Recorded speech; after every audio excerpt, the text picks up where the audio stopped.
అందరికీ నమస్కారం. This is doctor R B Sudha. మనం ఇప్పుడు మాట్లాడుకోబోయేది కుజ దోషం గురించి మాట్లాడుకుంటున్నాము. కుజుడు అంటే మనకి తెలిసి మంగళ అని కూడా మనం మాట్లాడుకుంటూ ఉంటాం. And also especially north Indians Manglik అంటారు, అంటే కుజ దోషం ఉన్న వాళ్ళని. అంటే ఏంటి కుజ దోషం అంటే ఏంటి అనేది ఫస్ట్ చూద్దాము. అంటే సర్టన్ ప్లేస్మెంట్స్ అందరికీ తెలుసు, 12 భావాలు ఉంటాయి, అలాగే 12 హౌసెస్ అంటాం మనం, 12 రాసులు అంటాము. మంగళకారకుడు అంటే కుజుడిని మనం మంగళకారకుడు అంటూ ఉంటాం. అలాగే మనం ఏంటంటే డే ఇచ్చింది కూడా మంగళవారం ఇచ్చాము, పరిగణించాము. అండ్ ఆల్సో ఏంటంటే ఎలాగ ఫామ్ అవుతుంది కుజదోషం అనేది చూద్దాము. సో కుజుడు సపోజ్ ప్లేస్మెంట్స్ అంటే ఏంటి, ఇంట్లో భావాల్లో అలాగే రాసుల్లో మనం చూసుకోవాలన్నమాట. ఎక్కువ రాశివారిగా చూస్తాం, అలాగే లగ్నాత్ కూడా చూస్తూ ఉంటాం అన్నమాట. అండ్ ఆల్సో కొంతమంది ఏంటంటే శుక్రుడి నుంచి కూడా చూస్తూ ఉంటారు, ఎస్పెషలీ దాంపత్య జీవితంకి, అంటే పొంతన చూస్తూ ఉంటాం కదా, అప్పుడు ఎక్కువ చూసుకుంటూ ఉంటాము. సో కుజదోషం ఎప్పుడు ఫామ్ అవుతుందంటే ఫస్ట్ హౌస్ మనం తీసుకోక్కర్లేదు, ఎక్కువ 2nd, 7th, 8th and 12th house. అంటే ఏంటి, కుజుడు ఇప్పుడు 2వ ఇంట్లో ఉంటే, అంటే కుటుంబం మనం ఎప్పుడైనా మాట్లాడుకునేది 2వ భావం. ఎప్పుడు మనం దేనికి మాట్లాడుకుంటాం, మనం కుటుంబానికి అలాగే ఫైనాన్సెస్కి మాట్లాడుకుంటూ ఉంటాము. అండ్ 4th భావం ఎక్కువ రిలేషన్షిప్, ఎస్పెషల్లీ మదర్ తోటి, అండ్ ఆల్సో మనం చూసామంటే కంఫర్ట్కి మాట్లాడుతూ ఉంటాం. 7th మనకి తెలుసు పార్ట్నర్కి, ఎస్పెషలీ దాంపత్య జీవితానికి మనం ఎక్కువ చూసుకుంటూ ఉంటాము 7th house. And 12th house ఎక్కువ ఏంటంటే మనకి దాంపత్య జీవిత అనుకూలతకి కూడా మనం చూస్తూ ఉంటాం అన్నమాట. అంటే వాళ్ళ రిలేషన్షిప్, దాంపత్య జీవితంలో వాళ్ళ రిలేషన్షిప్ ఎలా ఉంటుంది అనేది చూసుకుంటాం. సో ఎప్పటికైనా మనం జాతకం పరిశీలించినప్పుడు, అండ్ ఆల్సో ఎస్పెషలీ మ్యారేజ్ అంటే పెళ్ళికి మనం చూసుకునేది ఏంటంటే మనకి మాంగలిక్ అంటే కుజదోషం ఉందా లేదా అనేది చూసుకుంటూ ఉంటాం అన్నమాట. సో ఈ పొజిషన్లో ఉన్నప్పుడు మనం కుజదోషం ఉందని పరిగణిస్తాం. దీంట్లో ఏంటంటే సర్టన్ కండిషన్లో కుజదోషం అంటే నెగేట్ అవుతుంది. అంటే ఏంటి, కుజుడు ఇప్పుడు లగ్నాధిపతి అయినప్పుడు, అండ్ ఆల్సో ఏంటంటే ఈ రాశికి అధిపతి అయ్యారు అని చెప్పామనుకోండి, అప్పుడు అండ్ ఆల్సో కుజుడు బెనిఫిక్ అయినప్పుడు సర్టన్ కండిషన్స్లో మనం ఏంటంటే ఇది ఏంటంటే క్యాన్సిల్ అవుతుంది అన్నమాట, కుజదోషం లేదు అనేది పరిగణించవచ్చు. సో వీటికి రెమెడియల్ మెషర్స్ కింద చాలామంది చేస్తుంది. ఎందుకు చేస్తారు, ఎందుకంటే మాంగళ్య బలానికి కూడా మనం ఏంటంటే 7th and 8th కూడా మనం చెప్పుకున్నాము, అందుకనే 8th హౌస్ కూడా మనం చెప్పుకుంటాం. సో 8th హౌస్ మనం ఎప్పుడు ఎక్కడంటే మాంగళ్య బలానికి కూడా మనం చూసుకుంటూ ఉంటాం, ఎస్పెషల్లీ లేడీస్కి మన హిందూ సంప్రదాయంలో. సో మంగళకారకుడు మాంగళ్య బలం ఇచ్చేవాడు, అలాగే ఏంటంటే అన్ని మంగళం చేసేవాడు మనమేమో కుజుడు. సో కుజుడు పొజిషన్ మనమేమో వెరీ ఇంపార్టెంట్ ఇన్ ఎనీ జాతకం, అంటే జాతకం చూసినప్పుడు. అలాగే ఏంటంటే మనం చూసామంటే రెమెడీస్ ఏం చేయాలి, ఎస్పెషలీ మాంగలిక్ అయినప్పుడు లేకపోతే కుజదోషం ఉన్నప్పుడు, రెండు ఒకటే, మాంగలిక్ అన్నా కుజదోషం అన్నా. దాని ఏంటంటే ఇంకో కుజదోషం ఉన్న వాళ్ళని పెళ్లి చేసుకోవడం అనేది ఫస్ట్ మనకి ఆస్ట్రాలజీలో చెప్పున్నారు.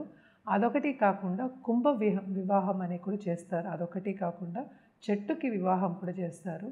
ఇంకోటి ఏంటంటే మనకి రెడ్ కోరల్ అంటే పగడాలు వేసుకోవడం చెప్పడం జరుగుతుంది. అండ్ ఆల్సో ఉపవాసాలు మంగళవారం ఉండడం, దానాలు ఇవ్వడం కూడా చెప్తాం అన్నమాట, ఎస్పెషలీ రెడ్ గ్రాము.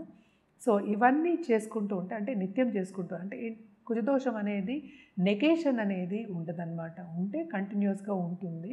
సో ఎప్పటికైనా సరే పెళ్ళికి చూసినప్పుడు, పొంతన చూసుకున్నప్పుడు కుజుడిని ప్రత్యేకంగా చూస్తాం. ఎందుకంటే కుజుడు ఏంటంటే అగ్రెసివ్ ప్లానెట్, మనకి తెలుసు. కోపతాపాలకు కూడా మనం కుజుడినే చెప్పుకుంటూ ఉంటాం, రెడ్ ప్లానెట్ అని కూడా చెప్పుకుంటూ ఉంటాము. అదొకటి కాకుండాను మనం చూసాము అంటే దాంపత్య జీవితంలో అనుకూలతకి ఇంటర్పర్సనల్ రిలేషన్షిప్ కూడా మనం చెప్పుకుంటూ ఉంటాం అన్నమాట. సో ఇదివరకు మనం చూసాము అంటే చిన్నప్పుడే పెళ్ళిళ్ళు చేసేసేవాళ్ళు. సో ఏంటంటే మాంగళ్య బలం ఉండాలి. మనం ఇదివరకు కూడా మన హిందూ సంప్రదాయంలో ఏంటంటే ఒకళ్ళకి ఒక్కళ్ళే ఒక పెళ్ళే అని చెప్పుకునేవాళ్ళం. ఈ కాలంలో కాదు, ఇప్పుడు చీటికి మాటికి ఏదో మిఠాయి కొనుక్కున్నట్టు వెళ్ళి డైవర్స్ తీసుకుంటున్నారు. అయినా కూడా జాతకం నమ్మేవాళ్ళు, జాతక రీత్యా చూసేవాళ్ళు, ఎస్పెషలీ పొంతన చూసే వాళ్ళకి మనం చెప్పడం ఏంటంటే కుజుడు మంచి పొజిషన్లో ఉండాలి, అండ్ ఆల్సో కుజదోషం ఉండకూడదు అని చెప్పుకోవడం జరుగుతుందన్నమాట. అండ్ ఆల్సో మనం ఏంటంటే దాంపత్య జీవిత అనుకూలత అనేది వెరీ వెరీ ఇంపార్టెంట్. ఎందుకు ఏంటంటే పెళ్ళి అనేది నూరేళ్ల పంట అనేది మన పెద్దవాళ్ళు చెప్పిన ఒక విషయం, మనం చెప్పేది ఏం లేదు. అంటే ఏంటి, మన తర్వాత మన నెక్స్ట్ వచ్చే తరం కూడా బాగుండాలి.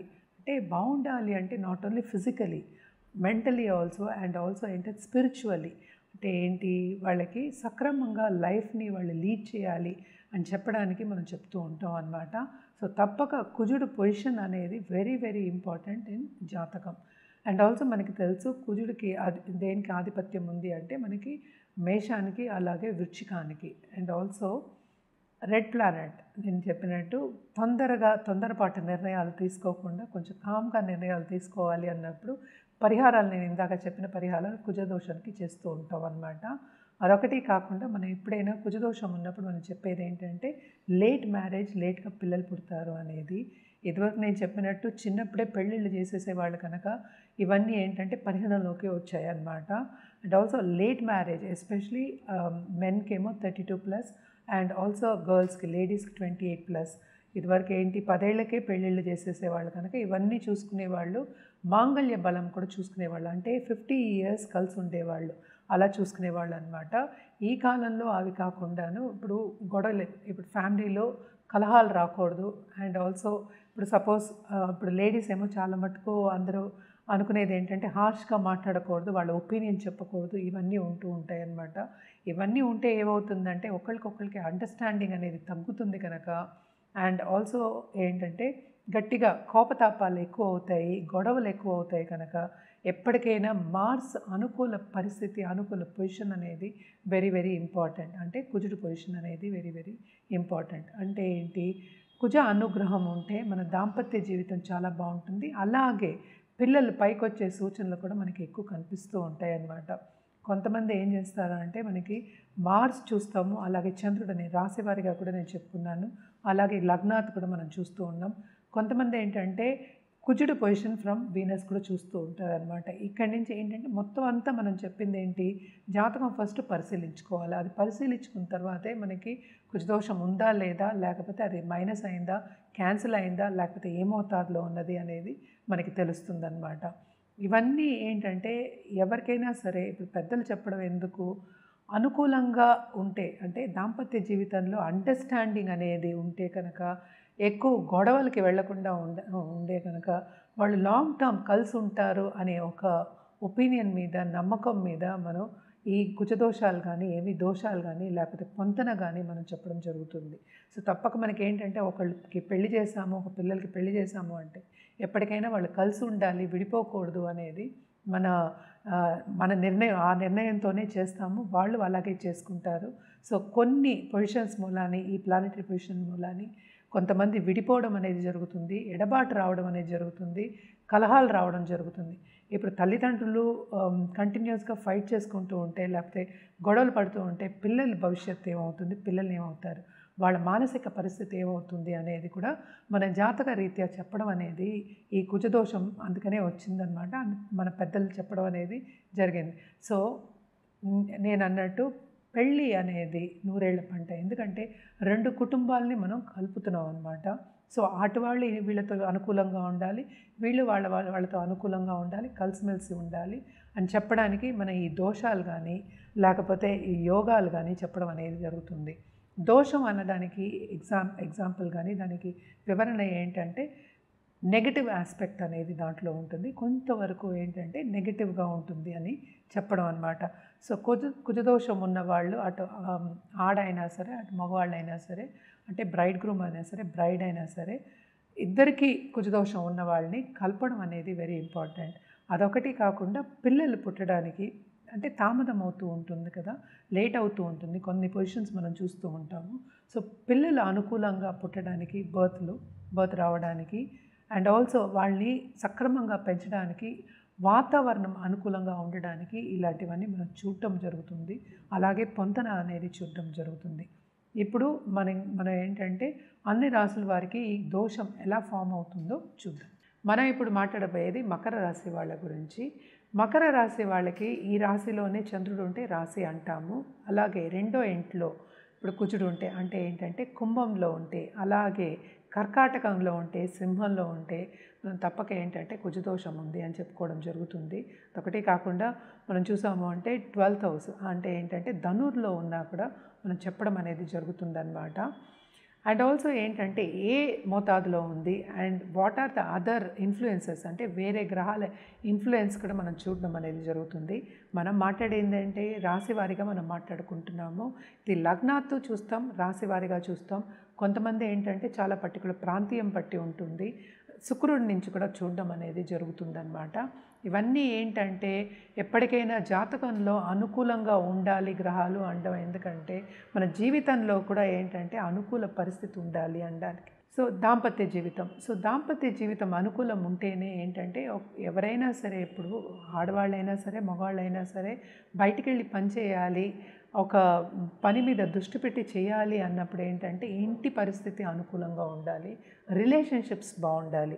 సో అందుకని ఏం చేస్తాము అంటే కుజు దోషం ఉందా లేదా, లేకపోతే వేరే గ్రహాల అనుకూల పరిస్థితి ఉన్నాయా లేవా, లేకపోతే పొంతన ఉందా లేదా అని చూడడం అనేది జరుగుతుందన్నమాట. ఇది అనాదిగా వస్తున్న ఒక పద్ధతి, ఎస్పెషలీ మ్యారేజ్కి. అండ్ ఎస్పెషలీ ఏంటంటే లేడీస్కి కూడా చూస్తామండి, ఎందుకంటే మాంగళ్య బలం ఉండాలి, అంటే ఏంటంటే పార్ట్నర్షిప్ అనేది మధ్యలో కట్ అవ్వకూడదు అని చూడడం అనేది జరుగుతుందన్నమాట. సో తప్పక ఏంటంటే ఇవన్నీ చూసుకుని పెళ్ళిళ్ళు చేయడం అనేది మంచిది, మన జాగ్రత్తలో మనం ఉండడం మంచిదే కదా. సో తప్పక పరిహారాల విషయానికి వస్తే కనుక వీళ్ళు హనుమాన్ చాలీసా కంటిన్యూస్గా చదువుకోవడం అనేది చాలా మంచిది. అలాగే ఏంటంటే శనివారం తైల దీపం పెట్టుకోవడం మంచిదన్నమాట.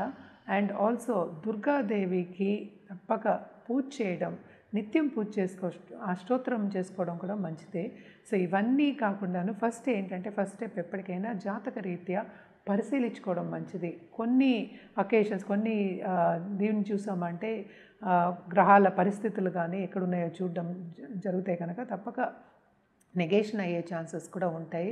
అందుకనే కుజదోషం ఉన్న వాళ్ళని చేయడం అనేది జరుగుతుంది, అది బ్యాలెన్స్ అవుతుంది అనేది చెప్పడం జరుగుతుందన్నమాట.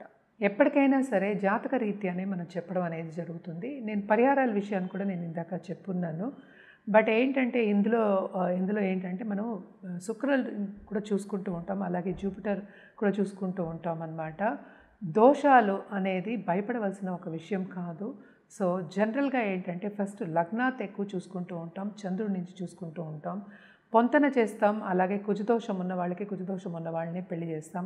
అదేంటంటే ఈ కాలంలో ఆడపిల్లలు కూడా 30 years పైనే పెళ్లి చేసుకుంటారు. సో కొన్ని కండిషన్లో నెగేషన్ అవుతుంది, కొన్ని కండిషన్లో కుజదోషం బలంగా ఉంటుంది. సో ఇవన్నీ చూసుకోవాలి అంటే ఫస్ట్ జాతకం పరిశీలించుకోవాలి. అండ్ ఆల్సో ఎంత మోతాదులో ఉంది, ఎంత ఉంది, నెగేషన్ ఉందా, లేకపోతే పాజిటివ్ రిజల్ట్స్ ఇస్తుందా, నెగిటివ్ రిజల్ట్స్ ఇస్తుందా అనేది చూసుకోవడం జరుగుతుంది. ఇవన్నీ ఎందుకు చూసుకుంటున్నాం, ముందు జాగ్రత్త గురించి.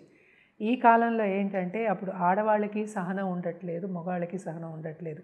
బేసిక్గా మనం ఎప్పుడు చెప్పుకుంటూ ఉంటాం, కుజుడు ఏంటంటే కొంచెం అగ్రెసివ్ ప్లానెట్, అంటే కోపం అనేది ఎక్కువ వస్తుంది, తొందరగా పుష్ అనేది ఇస్తాడు, తొందరగా ఎనర్జీ ఇస్తాడనమాట, అంటే పవర్ఫుల్ ఎనర్జీ అనేది ఇస్తాడనమాట.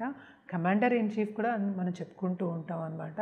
సో ఇదేంటంటే కోపతాపాలకు వెళ్లకుండా సన్నిహితంగా ఉండాలి, అలాగే అడ్జస్ట్మెంట్ ఇష్యూస్ ఉండకూడదు, అలాగే కమిట్మెంట్ కూడా ఉండాలి పెళ్ళంటే. సో ఇవన్నీ ఉండాలి అని ముందు చూపు మూలాన్ని మనం ఇవన్నీ చూసుకోవడం, అంటే ఎస్పెషల్లీ కుజదోషం కాదు, వేరే దోషాలు కాదు, అలాగే మాంగళ్య బలం, అలాగే ఏంటంటే పొంతన, అంటే కొన్ని పొంతనలు చూసుకుని కొన్ని పాయింట్స్ చూసుకుంటాం, వాళ్ళకి కంపాటబిలిటీ ఉందా లేదా అనేది చూసుకోవడం అనేది జరుగుతుంది.